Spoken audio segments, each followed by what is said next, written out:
ಸಂಬಂಧಪಟ್ಟ ಸಚಿವರಿದ್ದಾರೆ, ಈಗಾಗಲೇ ಮುಖ್ಯಮಂತ್ರಿಗಳು ಕೇಂದ್ರಕ್ಕೆ ಬರೆದಿದ್ದಾರೆ, ನಮಗೆ ಕೊಡಬೇಕಾದಂಥ ಅಲಾಟ್ಮೆಂಟನ್ನು ಕೊಡಿ ಅಂತ ಹೇಳಿ ಈಗಾಗಲೇ ಬರ್ಕೊಂಡಿದ್ದಾರೆ. ಅದಕ್ಕೆ ಸ್ಪಂದಿಸಬೇಕು.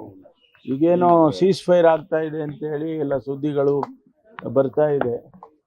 ಈ ಸಂದರ್ಭದಲ್ಲಿ ಹೆಚ್ಚು ಹಡಗುಗಳು ಪಾಸ್ ಆದರೆ ಅದು ನಮಗೂ ಕೂಡ ನಮ್ಮ ಹಡಗುಗಳು ಕೂಡ ಬರುತ್ತೆ. ಬಂದ ಮೇಲೆ ಈ ಒಂದು ಸಮಸ್ಯೆ ಬಗೆಹರಿಯುತ್ತೆ ಅಂತ ಹೇಳಿ ಅಂದ್ಕೊಂಡಿದ್ದೇನೆ.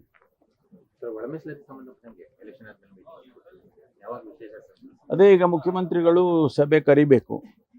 ಕ್ಯಾಬಿನೆಟ್ಟಲ್ಲಿ, ರೆಗ್ಯುಲರ್ ಕ್ಯಾಬಿನೆಟ್ಟಲ್ಲೇ ಚರ್ಚೆ ಮಾಡ್ಬೋದು ಅಥವಾ ಸ್ಪೆಷಲ್ ಮೀಟಿಂಗು ಕೂಡ ಕರಿಬೋದು. ಅದು ಮುಖ್ಯಮಂತ್ರಿಗಳ ತೀರ್ಮಾನ. ಖಂಡಿತವಾಗಿ ಅದು ಯಾವಾಗ ಬರುತ್ತೆ ಸಬ್ಜೆಕ್ಟು, ನಾವೆಲ್ಲರೂ ಕೂಡ ಒಂದು ಯಾರಿಗೂ ಕೂಡ ಅನ್ಯಾಯ ಆಗದಂಗೆ ಒಂದು ತೀರ್ಮಾನ ತಗೋಬೇಕು ಅಂತೇಳಿ ಮಾನ್ಯ ಮುಖ್ಯಮಂತ್ರಿಗಳಿಗೆ ಒತ್ತಾಯ ಮಾಡ್ತೇವೆ. ನಾನು ಅದನ್ನು ಮಾಹಿತಿ ತೊಗೊಂಡೆ ನಿನ್ನೆ ದಿವಸ. ಅದು ಯಾರೋ ಒಬ್ಬ ಹರಿಯಾಣ ಪಂಜಾಬ್ ಬಂದು ಇಲ್ಲಿ ಕೆಲಸಕ್ಕೆ ಬಂದಿದ್ದಾನೆ. ಅವನು ಡ್ರಿಂಕ್ಸ್ ಮಾಡುವಂಥದ್ದು ಅಭ್ಯಾಸ ಅಂತ. ಅವನು ಲಾರಿ ಡ್ರೈವರು. ಅವನು ಹಿಂದೆಲ್ಲೋ ಪಂಜಾಬ್ನಲ್ಲಿ ಡ್ರಗ್ಸ್ ಏನೋ ಯಾವಾಗಲೂ ತೊಗೊಂಡಿದ್ದ ಅಂತ ಹೇಳಿದ್ನಂತೆ. ಆಮೇಲೆ ಇದು ಯಾವ ಜಾಂಬಿನೂ ಇಲ್ಲ, ಏನಿಲ್ಲ. ಅವನು ಡ್ರಿಂಕ್ಸ್ ತೊಗೊಂಡು ಅದ್ರ ಜೊತೆಯಲ್ಲಿ ಅವನು ಬೇರೆ ಅದೇನೋ ಅವನಿಗೆ ಫಿಟ್ಸ್ ಅಲ್ಲ, ಏನೋ ಕಾಯಿಲೆ ಬರುತ್ತೆ ಅಂತೇಳಿ ಅದಕ್ಕೆ ಮೆಡಿಸಿನ್ ತೊಗೊಂಡಿದ್ನಂತೆ. ಅದ್ರ ಜೊತೆಯಲ್ಲಿ ಡ್ರಿಂಕ್ಸ್ ತೊಗೊಂಡಿದ್ದಾನೆ. ಹಾಗಾಗಿ ಸ್ವಲ್ಪ ಅವನಿಗೆ ಇದಾಗಿದೆ, ಏನು ಎಫೆಕ್ಟ್ ಆಗಿದೆ.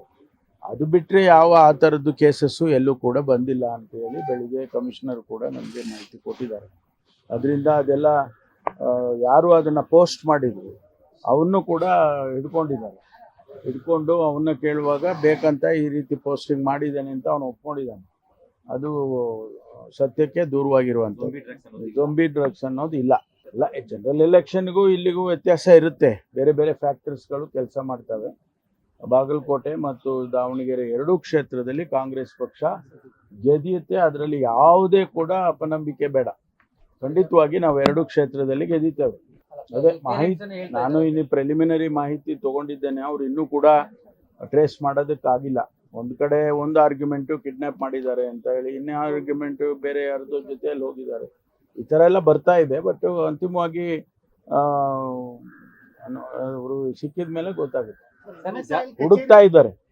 ನಮ್ಮ ಮಾಹಿತಿ ತಗೊಳ್ತೀನಿ ನಾನು, ಏಕೆಂದರೆ ಅದಕ್ಕೆ DCRE ಇದು ಸ್ಟೇಷನ್ಸ್ ಎಲ್ಲ ಮಾಡಿದ್ದೇವೆ ನಾವು.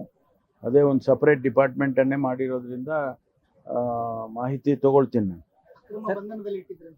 ಎಲ್ಲ ಮಾಹಿತಿ ತಗೊಂಡು ಅದಕ್ಕೇನು ಕ್ರಮ ತಗೋಬೇಕೋ, ಯಾರು ತಪ್ಪು ಮಾಡಿದ್ದಾರೆ ಅವ್ರ ಮೇಲೆ ಖಂಡಿತವಾಗಿ ಕ್ರಮ ತಗೊಳ್ತೀವಿ. ಸಂಪೂರ್ಣ ನ್ಯೂಸ್, ಇದು ನೊಂದವರ ಧ್ವನಿ.